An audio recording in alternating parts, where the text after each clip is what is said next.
Baik, selamat pagi, siang, sore, Bapak Ibu.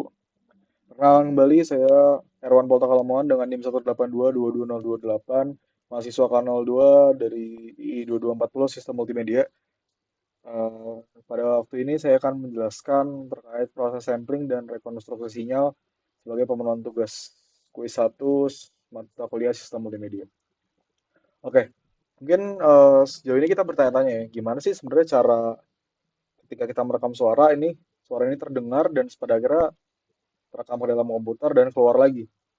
Nah, ada yang namanya sinyal. Sebenarnya sinyal itu apa sih? Sinyal itu adalah representasi informasi dalam bentuk gelombang yang dapat dikirimkan atau disimpan dalam berbagai sistem komunikasi. Ada dua jenis sinyal. Yang pertama ada sinyal analog dan yang kedua adalah sinyal digital. Perbedaannya apa? Berikut ada beberapa perbedaan. Mungkin yang paling di highlight adalah yang sekitar 5 paling atas ya. Yang pertama itu ada sinyal analog itu bersifat kontinu dan bervariasi waktu, sedangkan digital itu dia sistemnya biner. Makanya dia putus-putus gitu ya. Yang kedua, pemecahan masalah sinyal analog agak sulit untuk dilakukan karena kalau dilihat di sini ya dia lurus-lurus saja gitu kan. Sedangkan kalau sinyal digital, dia pemecahan masalah sinyal itu lebih mudah. Yang ketiga, biasanya berupa gelombang sinus dan biasanya kalau yang sinyal digital itu udah berbentuk gelombang persegi. Ini bisa dikotak-kotakin gini ya nanti.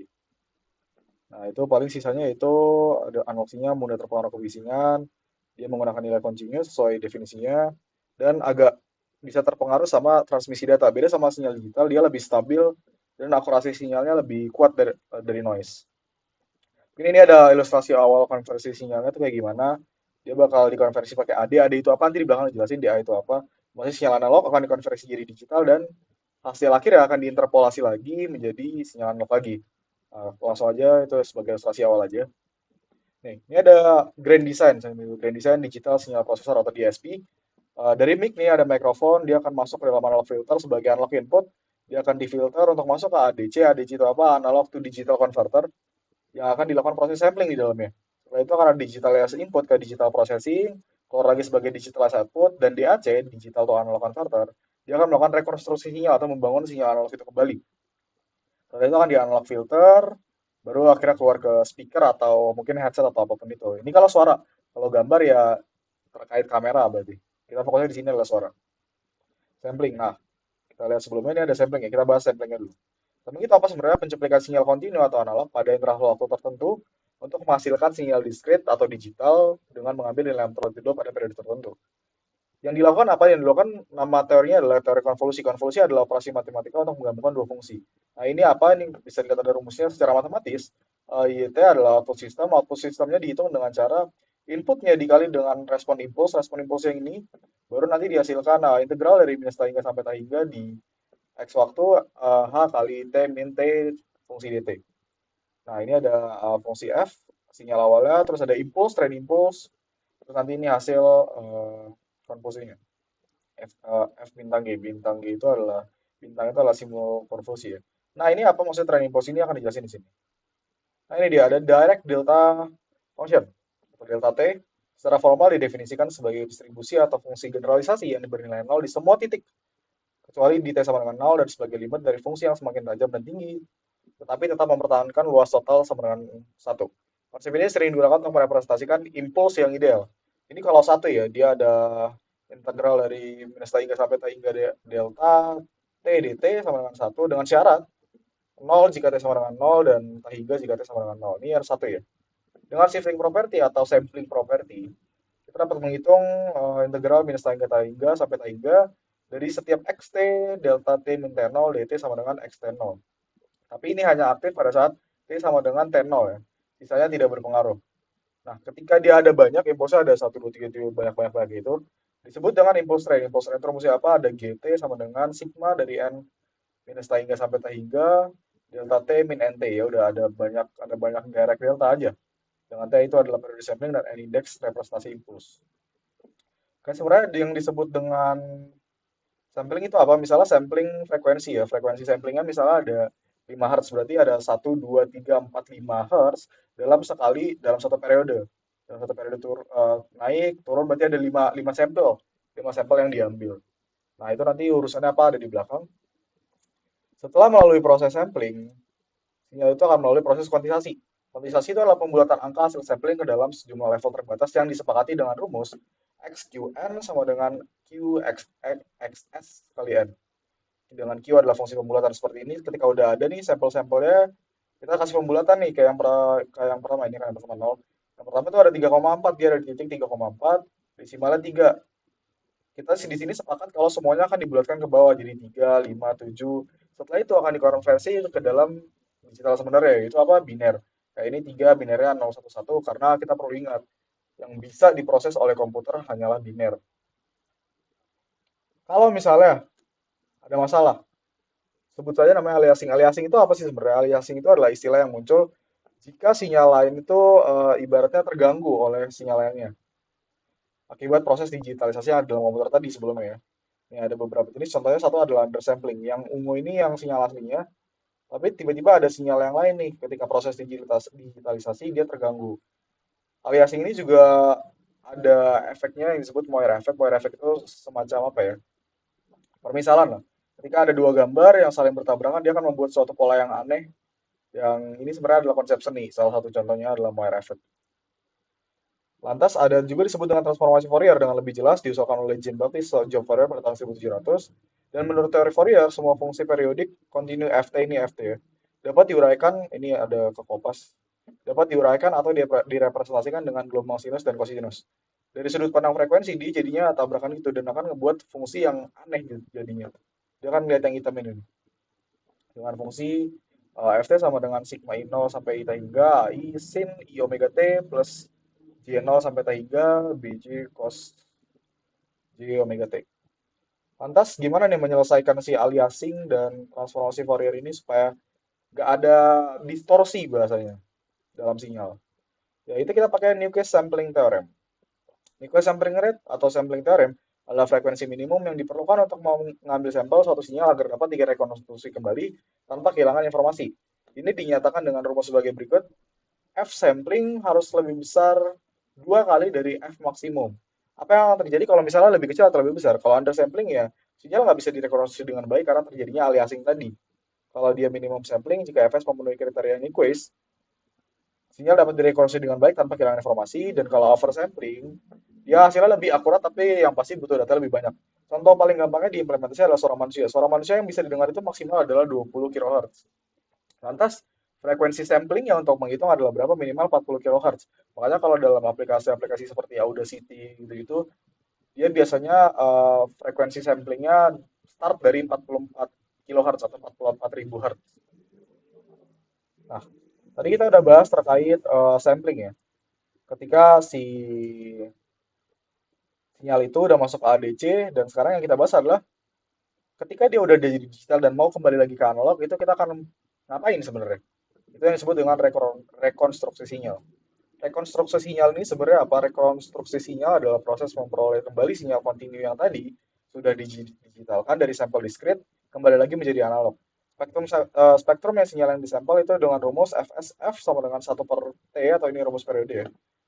Dari sigma K minus negatif minus T hingga sampai T hingga F dikali F min K F sampling. Menggunakan interpolasi sync juga buat ibaratnya nanti setelah ini ada filtering. Interpolasi sync itu apa? Ngambil si cut off-nya dua frekuensi maksimum sama dengan Fs dan responsnya adalah ini fungsi Hf sama dengan 1 dengan F kurang dari Fc, 0 F lebih dari Fc. Dan respon impuls yang didapat dengan fungsi sync adalah Ht sama dengan sin Pt per T besar per Pt per T sama dengan sin T per T. Dengan rumus utama ada sebagai berikut. Fr sama dengan T sigma N T hingga sampai T hingga Fnt dikali sing T min Nt per T. Sebenarnya ini semua buat apa? Ini buat apa ya? Tujuannya ya kita kembali lagi ke gambar awal mungkin. Sesuai dengan ilustrasi di awal tadi ya. Nih, ada sinyal analog hasil interpolasi. Interpolasi ini sebenarnya tujuannya adalah membuat sinyal yang digital ini jadi kembali lagi menemukan polanya sebagai sinyal analog. Jadi dia akan terbentuk lagi seperti di awal dengan proses interpolasi tadi, interpolasi sync ini. Kembali lagi. Ya, sorry. Nah, setelah itu kita kenal dengan namanya filtering karena masih belum sempurna proses pembuatan sinyal analog ada disebut dengan filtering. Proses penghilangan sinyal yang tidak diinginkan seperti noise dan mengambil bagian dari sinyal yang berguna analog dan digital. Ada tiga jenis utama sebenarnya. Yang pertama adalah low pass filter, meloloskan sinyal frekuensi rendah. Ada band pass filter, meloloskan sinyal frekuensi tertentu. Dan high pass filter, meloloskan sinyal frekuensi tinggi. Yang biasanya dipakai adalah low pass filtering, sehingga akan dibahas low pass filtering terkait ini adalah ketika sinyal kontinu FT diambil sampel ya, hasil berubah sinyal discrete, transformasi Fourier dari sinyal yang telah diambil sampel adalah ini, FSF sama dengan 1 per T sigma min ta hingga sampai ta hingga, F dikali F min KFS seperti rumus sebelumnya. Dan ada 4 jenis low filtering, ini adalah low pass filtering ya. Dan 4 jenis, yang pertama ada race quotient filter, digunakan di komunikasi digital untuk mengurangi intersimbol interference atau IC. Dan yang kedua memiliki transisi bertahap dengan parameter on-off. Jenis yang kedua tuh ada Butterworth filter, responsnya kurang halus tanpa riak di passband. Dan yang kedua cocok untuk aplikasi yang butuh transisi mulus seperti Chef-Beast. Dan yang berikutnya ada tipe Chef filter juga, ada dua tipe. Tipe satu ada riak di passband, riak itu semacam apa ya? Riak itu semacam noise, transisinya tapi cepat. Yang kedua riaknya di stop band dan passbandnya mulus. Efisien untuk filter dengan cut off yang tajam sesuai dengan tadi ya. Si ini promotion shifting property. Shifting property. Cut off.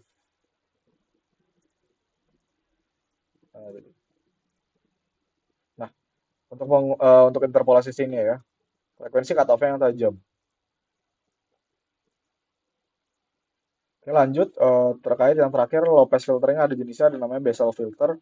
Memiliki linear pass respon menjaga bentuk sinyal cocok untuk aplikasi yang butuh minim distorsi fase.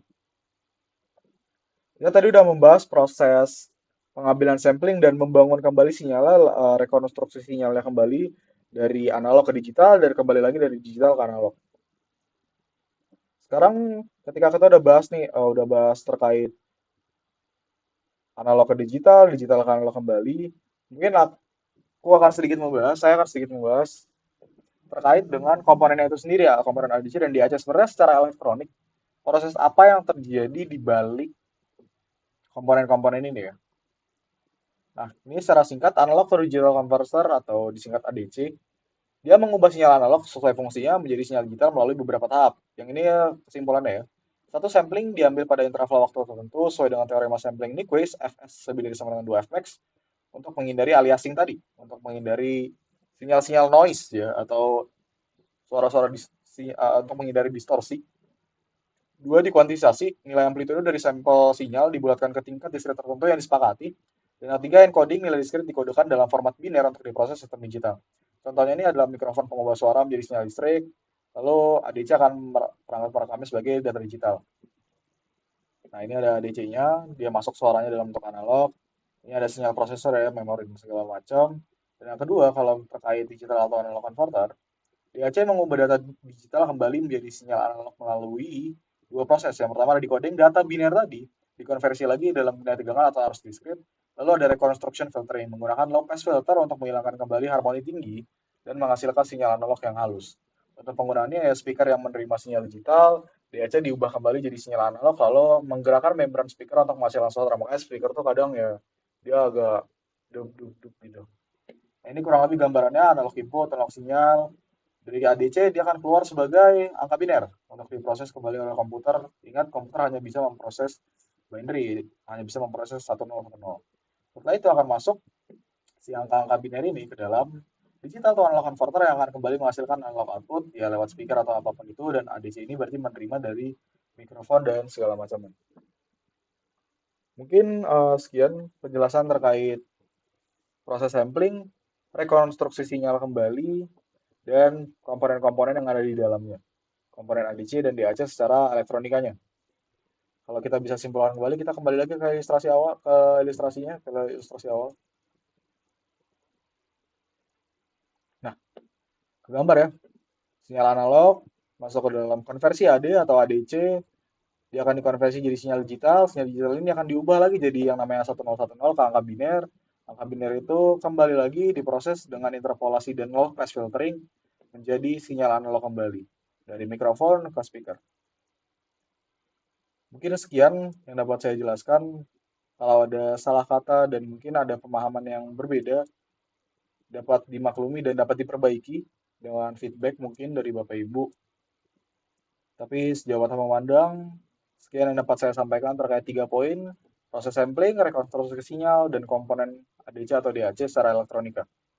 Saya Irwan Pota Kalamuan, 182 2208, pamit undur diri, dan salam.